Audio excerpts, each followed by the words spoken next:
Espiritismo, e não ser do Espírito, né? E não servir a Deus através do mundo. Bom, falamos da cidadania, né? Que existem duas questões muito importantes: direitos e deveres. É a conquista desse conjunto que nos faz ser cidadãos. A questão é, e é muito observável isso, que quando nós nos movimentamos, geralmente é para reivindicar o quê? Direitos.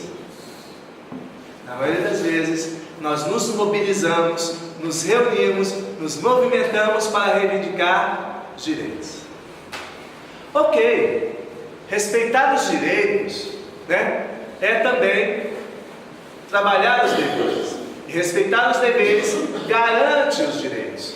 Mas o que eu quero chamar a atenção é que muito pouco movimento se faz para buscar representar os deveres, porque isso é algo íntimo. Ninguém vai muitas vezes estar ali quando você jogar um papel no chão, vai chamar a sua atenção. Tem um quadro interessante na televisão aí, né? Meio assim, estranho, mas interessante por um lado. As coisas são interessantes por algum lado. Tem um quadro na televisão que as pessoas, artistas vão para, atores vão para a rua ensinar determinadas situações, né? Às vezes de discriminação, outras de violência e tal. E aí eles ficam, a televisão fica filmando para ver como é que as outras pessoas vão se portar diante daquela situação pública, né? Porque está no local público, não está dentro da casa de ninguém, é público. E aí como é que as pessoas se manifestam, né?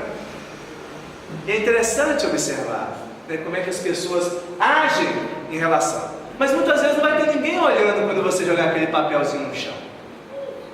Porque a questão do dever é uma questão íntima, de fórum íntimo, que você diz para você mesmo: isso não é correto, não vou fazer mais.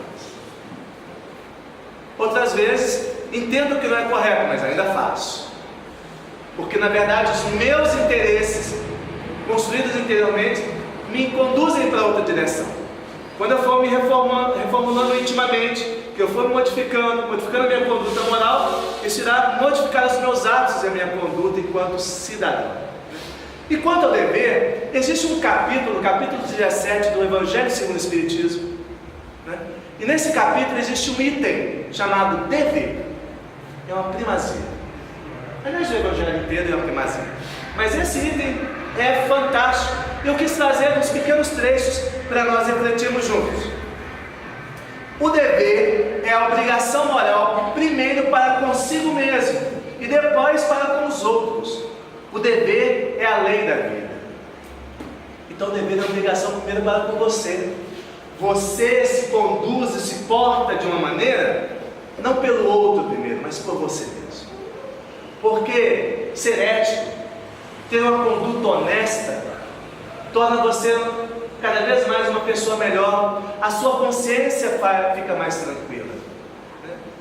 Às vezes a gente não entende como é que determinadas pessoas conseguem, na nossa avaliação, a gente não entende como determinadas pessoas conseguem colocar a cabeça no travesseiro, mas nós não sabemos o que se passa com ela na sua intimidade. A nossa avaliação por vezes é distante, porque não há aquele que possa ignorar este fato, né? Que onde está escritas as leis de Deus? Kardec pergunta aos espíritos: na consciência. Então todos nós, nenhum de nós está isento desta condição. Somos filhos de Deus e as leis do Pai, como se fosse o seu gene, né? Quando nós geramos os nossos filhos, nós nos transmitimos a eles os nossos genes, né? No nosso caso, a cor do cabelo, a forma da cor da pele e tal. O gene de Deus são as suas leis em nós, é o seu amor em nós.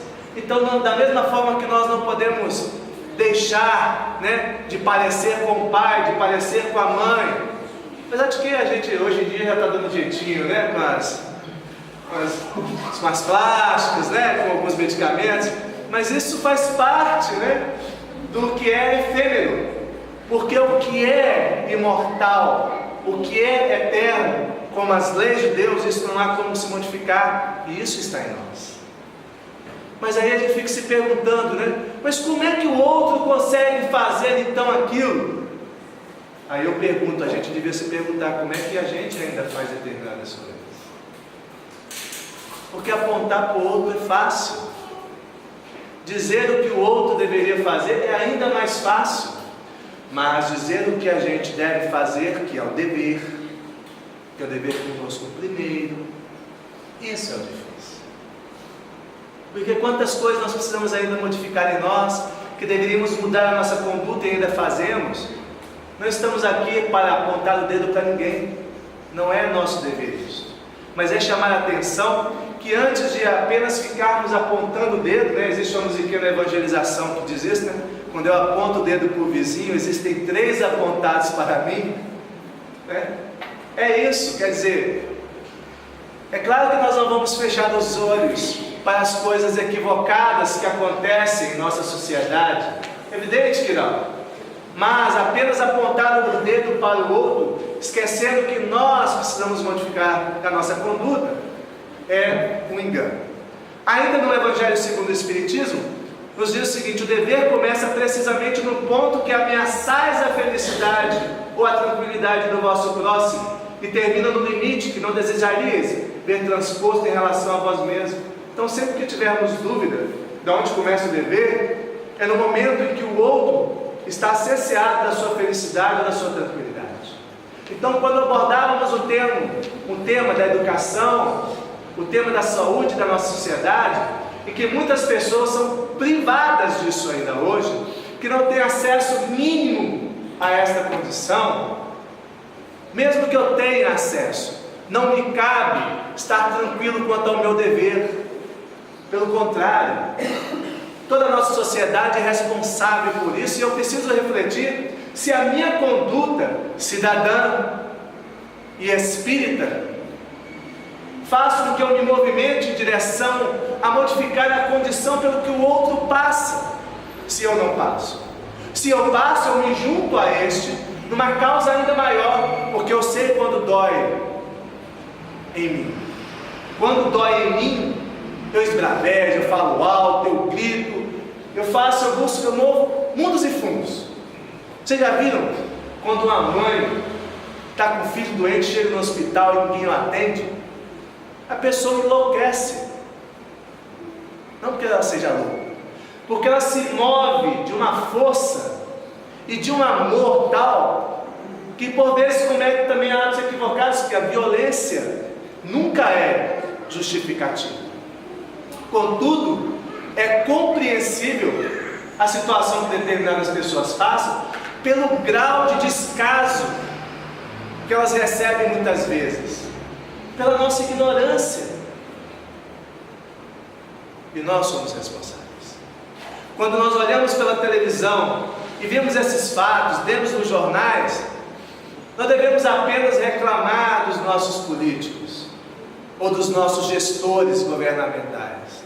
Nós devemos lembrar que nós somos responsáveis e pensar o que eu estou fazendo para de fato modificar essa condição. Isso não quer dizer que eu sou o Salvador, nem tampouco o que eu fizer será maravilhoso ou mágico, não. Mas qual é a minha parcela de ação neste processo, para que em algum momento, não vai ser amanhã, não vai ser depois da manhã, mas quem sabe daqui um século, se assim for preciso, nós possamos olhar como olhamos a nossa história. Porque se nós olharmos a nossa história, nós veremos o quanto nós já fomos duros e cruéis para com nós mesmos, e que hoje nós fazemos diferentes. Não conseguimos mudar tudo ainda, mas já mudamos muita coisa. Nós precisamos reconhecer isso. Não podemos ficar jogando sobre a costa da humanidade, dizendo como a humanidade é terrível, como as coisas. Nós mudamos, meus irmãos. E esta fé, esta esperança no outro, é que nos dá força. E com a doutrina espírita, do entendimento da reencarnação, nos dá força de entender que vai mudar. Você acreditando ou não, você querendo se movimentar ou não. Mas se você se movimentar, vai mudar mais rápido. E mudando mais rápido, nós vamos ser felizes mais logo. Agora, quanto mais nos determos, quanto mais nos posicionarmos naquilo que nos afasta e não buscarmos aquilo que nos junta, num processo de construção da cidadania, nós teremos dificuldades nesse processo. Jesus não vai voltar para transformar a humanidade. Jesus fez a sua parte e continua fazendo. Ele já reencarnou uma vez no nosso planeta, já fez muito por nós. Ele continua fazendo, mas Ele também espera que nós façamos. Ele espera. Ele não espera santos, nem espera milagres. Ele só espera boa vontade, força, determinação. Mas também sabe da nossa condição de irmãos menores, que está aprendendo, mas Ele espera. Ainda, no Evangelho segundo o Espiritismo, nos diz nesse item dever: o homem que cumpre o seu dever ama a Deus mais que as criaturas, e as criaturas mais que a si mesmo. É a um só tempo juiz e escravo na sua própria causa. É a lei da consciência em nós. Então não percamos tempo julgando o outro que não tem consciência, de que não dói a sua consciência, de que como é que ele dorme. Não deve ser motivo da nossa preocupação isso, o outro. A preocupação nossa é a condição, é aquilo que nós estamos vivendo, e o movimento que nós devemos fazer para modificar isso.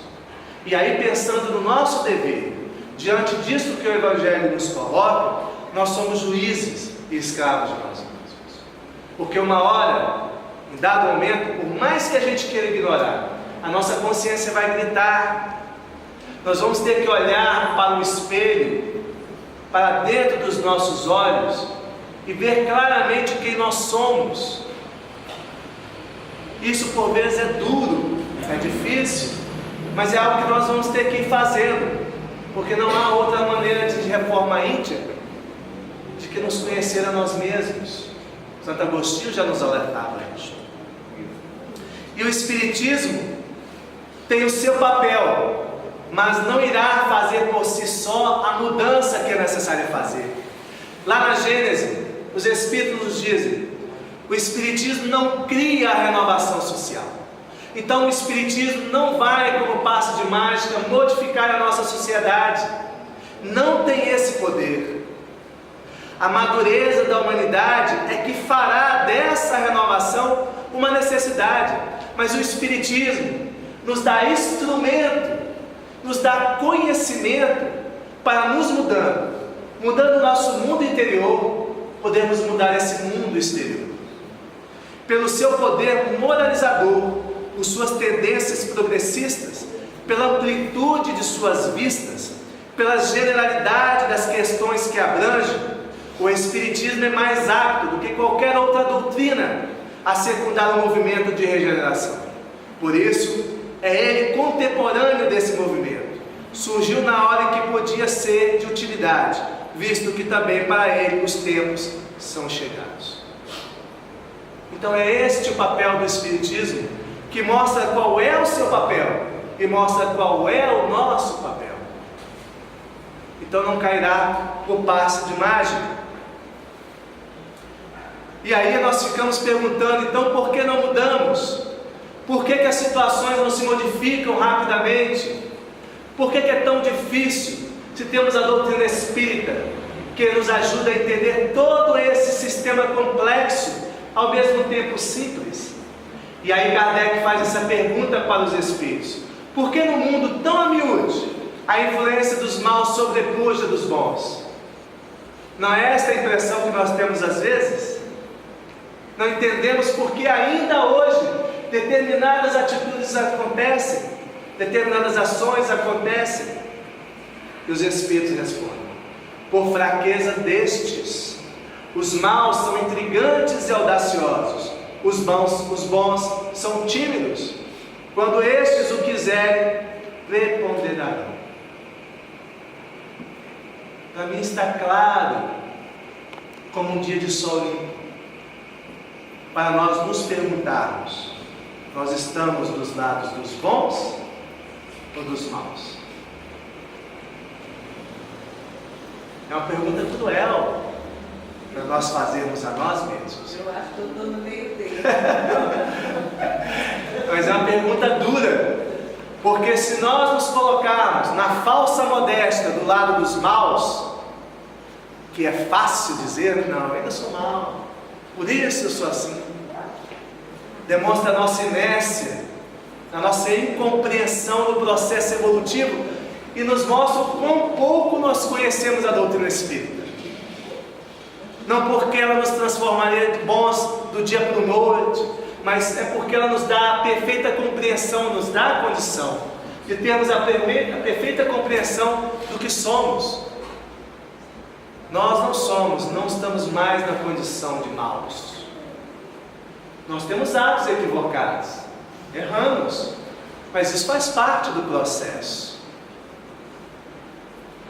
E se nós nos perguntamos e nos colocamos do lado daqueles que querem ser bons, então nós precisamos pensar que, se a nossa sociedade ainda está assim, é porque nós somos ainda muito tímidos, não fomos audaciosos. E a audácia não tem a ver com violência. Em momento algum, os espíritos aqui colocam que é pela força da violência que os maus dominam, mas diz que é por serem intrigantes e audaciosos. Não é pela violência. Não é pela violência que vamos mudar a nossa sociedade. E aí lembramos Gandhi, que esteve à frente da independência do seu país, sem levantar uma arma, sem manifestar-se através da violência, mas defendendo a paz como resposta contra a violência. E nós precisamos refletir de que maneira nós estamos buscando este movimento. E aí não podemos deixar de trazer Jesus no livro Jesus no Lar. É um convite ao nosso culto no lar, né? Quem o faz, é um livro interessantíssimo para o culto no lar, e quem não faz o culto no lar deveria fazer. É um movimento importante para modificarmos, né, a nossa sociedade, começando a modificar a nossa sociedade primeira, né, que é a família. E Jesus nos diz o seguinte, e isso foi Jesus quem disse. Foi Jesus quem disse: e quando o reino divino estiver às portas dos homens, a alma do mundo estará renovada. E aí eu pergunto: como é que esse reino divino vai estar à nossa porta? Quando nos renovarmos a nós mesmos. É uma atitude dialética. Uma coisa não existe sem a outra. O reino divino não estará à nossa porta se nós não renovarmos o nosso mundo. E se nós não renovarmos o nosso mundo, o reino divino não estará à nossa porta. Então não precisamos esperar por milagres, não precisamos esperar que irá acontecer algo maravilhoso. Não existe essa história de planeta que vai chegar e vai levar os maus. Não vai, não. É claro que aqueles que persistirem no mal serão exilados, porque não caberá mais aqui a maldade exacerbada. Mas isso se dará pela mudança de muitos, porque isso é para poucos. Exilar é um ato de amor, não é de castigo. Então não se exila a maioria, se exila alguns poucos, para que não cometam mal maior para si mesmos. Precisam ser retirados pela benevolência de Deus. Não é um ato de castigo, é um ato de amor. Então, se isso está acontecendo, é porque a maioria está se modificando. Os Espíritos dizem isso, que alguns Espíritos já não renascerão mais aqui neste mundo, porque não tem mais condição. Eles próprios não suportam mais isso. Eles próprios não suportam. Por isso eles são retirados. Isso demonstra que a maioria quer E nós fazemos parte desta maioria. Mas precisamos ser menos tímidos e avançarmos nesse quesito. E a evangelização, aonde entra? E aí eu digo para vocês, ela não entra e nem sai. Ela é o caminho para essa mudança e essa modificação. A evangelização da criança, a evangelização do jovem, a evangelização do adulto, a evangelização do espírito. Porque é o que somos espíritos. Em qualquer fase de nossas vidas somos espíritos. E a evangelização é o compromisso com a educação moral. Seja na família, seja na casa espírita, seja na sociedade, seja onde for, não existe espaço para se evangelizar. Todo lugar é lugar de se evangelizar, de contribuir para a instrução, para a evolução moral do nosso semelhante e a nossa mesma. Então, se queremos cooperar com Jesus, como diz uma frase conhecida no meio da evangelização, precisamos evangelizar. Este é um movimento importante entre tantos outros para fazermos. Precisamos nos perguntar que papel tenho tido neste processo para aqueles que estão próximos a mim, meu filho, meu irmão, que às vezes são menores do que eu, para com os meus pais, para com os meus familiares, para com meus companheiros de trabalho, para com meus irmãos da casa espírita. Qual é o papel que eu tenho desempenhado nesse processo de evangelização? Então a evangelização tem esse papel importantíssimo de cooperar no processo da construção da cidadania. E nós, que somos cidadãos espíritas, temos o dever e um compromisso ainda maior. E isso não deve ser motivo de tristeza, nem de pesar. Deve ser motivo para nos erguermos, olharmos firmemente para frente, porque nós, espíritas, temos motivos de sobra para termos confiança e otimismo no futuro, sem temer aqueles que ainda estão na ignorância, mas nós estamos do lado de uma doutrina inovadora, promissora, que tem tudo para nos conduzir para frente. Então não temos o que temer. Por maior que seja a dificuldade, temos a compreensão que o tempo é relativo. Então precisaremos sim aguardar, ter paciência, mas é uma paciência proativa, é uma paciência que entende que nada se constrói de um dia para o outro, contudo, se construirá a cada passo, a cada movimento que nós fizermos na modificação e na construção de um mundo melhor. E esse mundo melhor começa na construção de um mundo melhor em nós mesmos e na cooperação do outro. Com isso, meus irmãos, é uma reflexão para refletirmos no que estamos fazendo e nessa condução. Que possamos solicitar a Jesus, que tão belamente esteve conosco e continua, e que foi exemplo para todos nós na sua conduta, que Ele nos fortaleça, continue nos iluminando, porque a estrada é dura, mas nós vamos chegar, sem dúvida nenhuma, nós vamos chegar. Que Jesus nos abençoe.